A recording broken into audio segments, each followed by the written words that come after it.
Hi friends, இன்றைக்கு நாம் 7ஆம் வகுப்பு பேச்சு மொழியும் எழுத்து மொழியும் என்ற பாடத்தில் உள்ள ஒரு சில ஒன்பாடு பார்க்கலாம்.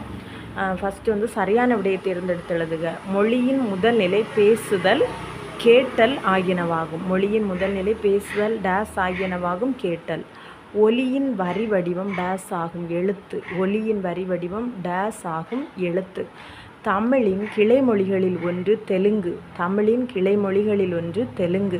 பேச்சு மொழியை டேஸ் வழக்கு என்றும் கூறுவர். உலக வழக்கு என்னும் கூறுவர். பேச்சு மொழியை டேஸ் வழக்கு என்னும் கூறுவர். உலக வழக்கு என்னும் கூறுவர். சரியா தவறா? மொழி காலத்திற்கு ஏற்ப மாறுகிறது. சரி. மொழி காலத்துக்கு ஏற்ப மாறுகிறது. சரி.